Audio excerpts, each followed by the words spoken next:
Hey everybody, welcome back to the channel. George with Mountain Man Common Sense. I just want to talk to you today about educating yourself. That's one thing nobody can take from you is what you educate yourself. Now, I've dealt with edible plants and stuff pretty much my whole life.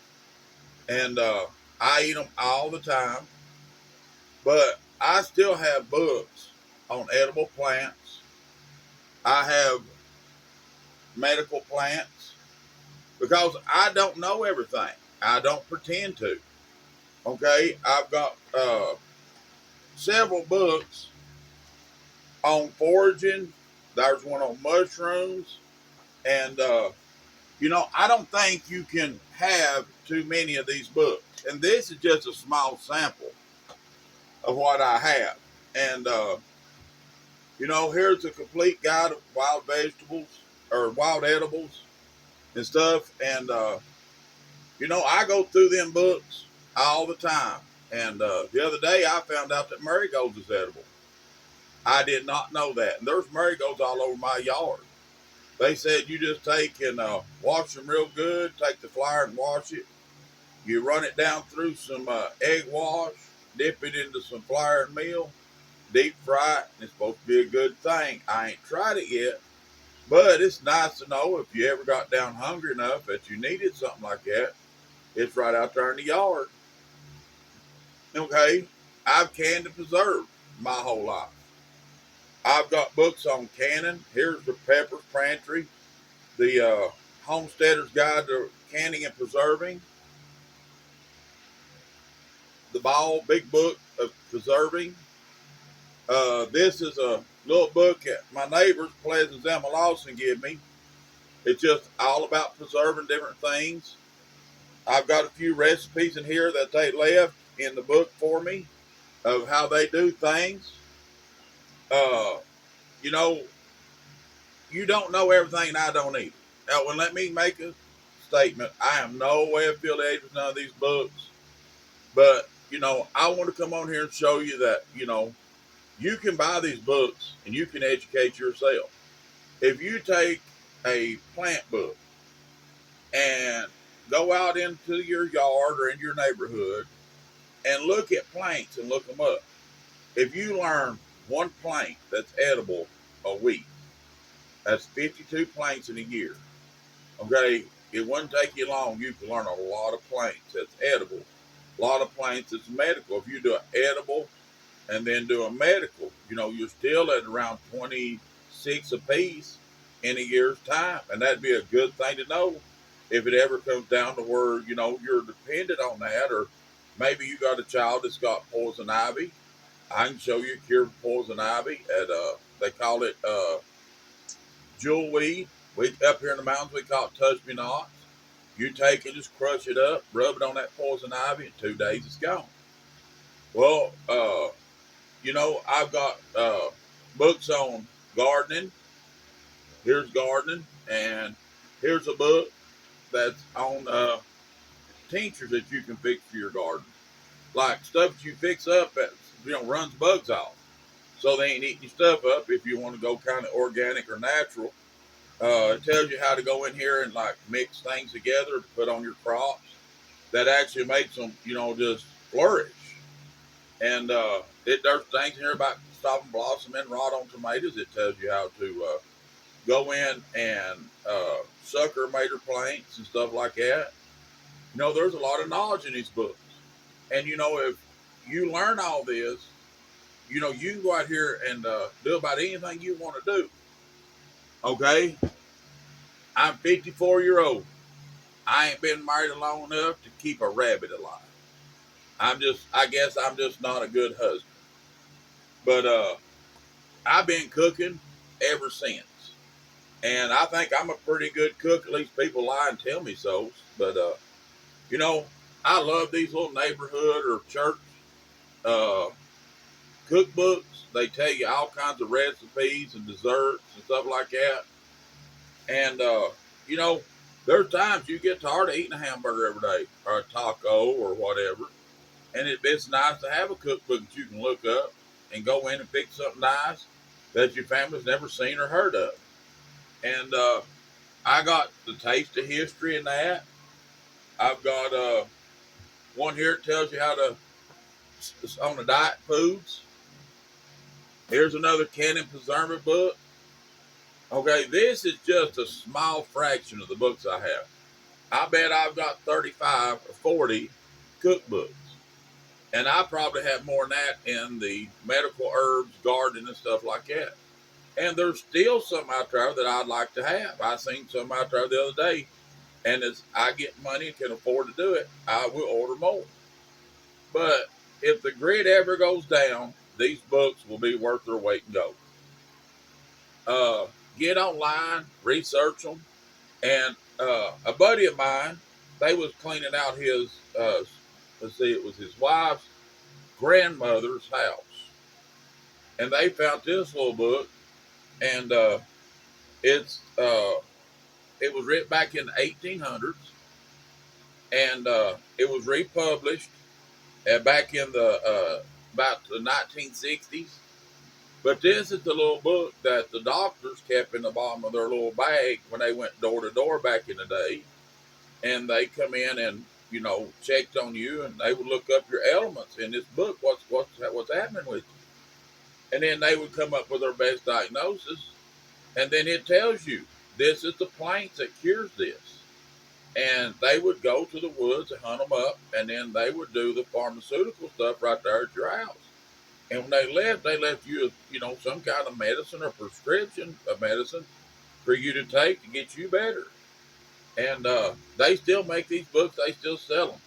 It'd be a real handy book if things ever turns upside down. And with the way everything is today, you never know when it's going to happen. Uh, I've got books on hydroponics.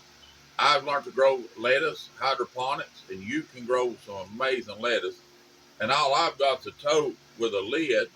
I've got these little floating balls of styrofoam that just sits down in there to come out of a pool noodle. Stick that lettuce down in there. You get about 8 to a tote. Well, you just put it in a place and leave it. Every day you go in there and you just stir it. You put your stuff in there, and every day you just stir it one round. And in a couple of weeks, you got some of the prettiest lettuce you ever see. And there's other plants in here that I'd like to try, and eventually I will. But this is a nice little book. Okay, my neighbors give me a dehydrator and the complete book of dehydrating. I'm also going to do a solar dehydrator later. It's one where you set it up outside. It's got 7, 8 trays in it. It's got a door on the back, and the sun dehydrates your plant, so you can do a lot more than you can one of these little dehydrators. But these little ones are great, and there's one thing nobody can ever take from you, and that's what you've learned in your education. Uh, you don't have to be the smartest person in the world, because I'm sure not. But you give me a couple of these books, and I can learn. I mean, I reckon we all can learn. But okay, I'm not fluent in mushrooms. I know dryland fish, and like I know a couple. What is it? Chicken of the woods. The little white ghost mushrooms about that big. I know a few, but I don't feel safe eating anything dryland fish because I'm not educated enough, and that's why I bought this book. It's mushrooms without fear. Well, if I take this book with me and I get to looking at mushrooms, and I'm wondering, is that one where it tells me here how to identify them, how to know if it's the right one or the wrong one? Because you get to playing mushrooms, and they'll put you in the dirt because these things will kill you quicker than anything. But get you a book, educate yourself, and then if sometime you ever have to go up in the woods, or maybe you're up in the woods and you see a mushroom or something, you think, man, that looks good. Well, if you bring it home, look it up. If it is an edible mushroom, you can have it in your supper. And, I do foraging all the time. And I still have all these books because, like I said, nobody knows everything. And there's a ton of information. these people have done their homework, and we'll continue to do the classes on the stuff that I know and all that. Uh, I was interested in the off grid stuff, because I don't plan on going off grid. But I found out that you can bury a freezer out here in the yard and make it like a little cellar, like a root cellar for your potatoes and sweet potatoes, your beets and radishes and stuff like that. And if you do it right, you can put all that in there and it'll keep all winter. I also made one out here in the building and put a freezer, and I had to put insulation all on the inside of the stuff. And then as I put my potatoes in, I bring sawdust and stuff up it, and I just keep burning potatoes till I get my potatoes in. Then I take in, do radishes and beets and so forth. It's all the way to the top, and it keeps all winter. And this spring I had enough left over that I set my potatoes out again. And if you love to cook, buy cookbooks. I love to cook. I love to eat different food. So I had to learn how to read cookbooks. And first I was embarrassed to go and buy a cookbook because I don't want everybody to think, well, he's a girly guy or whatever. But now I don't care. I buy cookbooks at yard sales anywhere I can get them. But you know, I have people give me recipes all the time. If it's something I like, I taste theirs. They'll give me a recipe and I put it in books. I've got little it's like little picture album tricks, and I buy them little index cards. I write the recipe down, put it in there, and I always have it. And you know, we don't live forever. Okay, if your kids don't have an interest in none of this, one day they may need these books. It may come down to time, maybe not in our lifetime, but in their lifetime, it could happen. Now, I'm not trying to scare nobody or put the fear in nobody, but we live in really crazy times these days. And with the weather, you could have a real dry season or a wet season, and you may have to go out and subsidize your food. I have many times. I go out here in my yard, and my grandmother and them called it yard lettuce and yard, greens. Went out there and you pull different kinds of greens. You bring them in the house. You wash them good. You cook them. You can fry them off a little bit, make like you do killed lettuce and onions. Wild onions is good. You can bring them in and cut them up with that, and it don't take long. You got a good meal. Okay, it there's nothing better than educating yourself. I'm sorry, kind of got stumped up there, but I love to read. I really do, and I said, instead of watching the boob tube or something like that, I'll sit down and read a book. And there's days that I take my old walking stick and I walk out of the house, and I'll just walk down the road or walk down the edge of my driveway, look at different things, and see what I can see. If I find something out the road that I don't have on me, and it becomes an edible or it's a medical, I'll dig it up and move it to where I know where it is. The other day I was moving stinging nettle, and I finally have a little patch of stinging nettle started. Stinging nettles are great edible, and I didn't have it. I found out, how I had to put it out to get it, but now I have it. And the other day went out and I moved some olive bushes. They was right on the side of the road where they bush off, and I kind of dug them up, moved them up on me a little bit, planed them back. I hope they live, but Alamado's a little bitty bird about that big, and turkeys lose their minds over it. Bears love them, deers love them. I like them. You talking about making some wild jelly? They're sweet and tart, and it's just a whole different kind of berry. You can get in here, and you see these little raspberries and blackberries and stuff on the side of the road. You can stop and pick them, get you a good sized little cup, come home and make you some jelly or jam, or you can make blackberry ice cream and different things like that. And you learn all that in these books. And there's meat. There's meats on books on preserving meats. There's books on how to butcher hogs, how to butcher beef, and stuff like that. How to butcher chickens. All of it's out there. Order them books. I'm not associating none of these books. To me, one book is as good as another. I go in, I read the information, and I try to absorb what I can of it. But you know, there ain't nothing wrong with educating yourself, people. Hey, you can be in the city, and you'd be surprised how many planes that you can use right around you in the city. I've been to Chicago, I've been to New York, I've been to Washington D.C., I've been to Miami, Florida. And you get down there and you're walking around and it just catches my eye. Oh, there's this, and they got plankton down here. Oh, they got this over there, and it's everywhere. But most people don't know what it is because back in when the Indians roamed America, they lived by this. They lived by the plants and stuff. The women foraged every day, and the men would go out and hunt.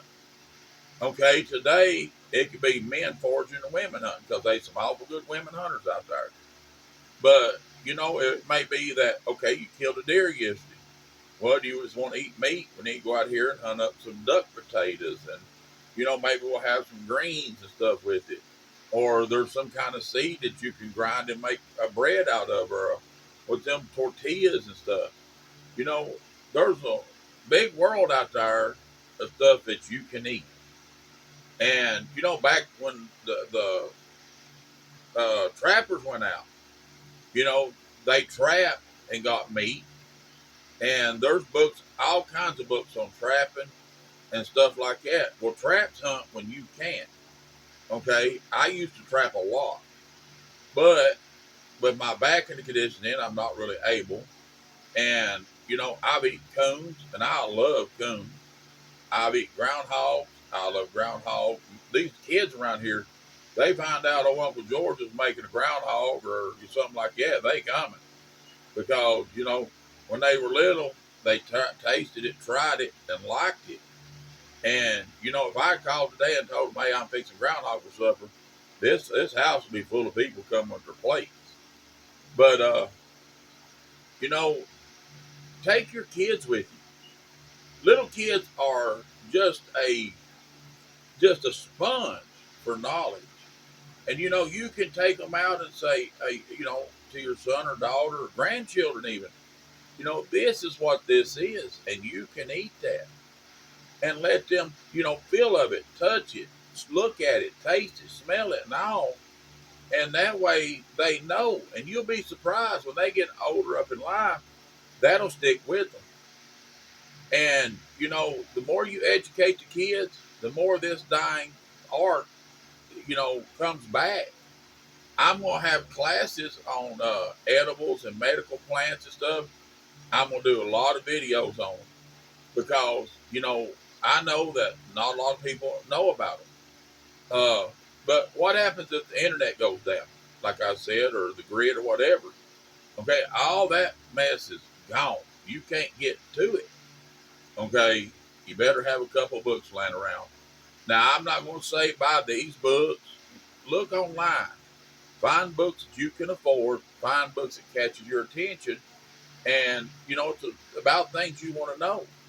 Okay, then next thing you know, you'll read that book and you'll say, well, I think I'll get me another. You'll have a bunch like I do. And there's more to get. And I'm going to get several more. Well, I want to jump on here and just talk to you about this because I really think everybody needs to kind of get some of these books and put them up and educate yourselves. You can watch the videos and help let the people that knows help educate you too. But the best thing to do, if you got this, you can look at the plant, look at the book, for sure because I may not get the best picture or the best view of that plane and you not be able to see it right. Well, these books, they got real clear pictures and stuff like that. Okay, I'm going to sit back, relax, and try to let my back ease off. I appreciate y'all coming to the channel. If you have any questions, as always, put them in the comments. If you got a comment, put them in the comments. I hope nobody gets mad at me over showing their books, but, This is the books I own. Well, part of the books I own. But you all have a great day, a blessed day. Be good to each other. And if you are interested in taking some of these classes we're going to have, we call them walk arounds. You're more than welcome. Uh, but I'll end the video and I'll see you on the next one.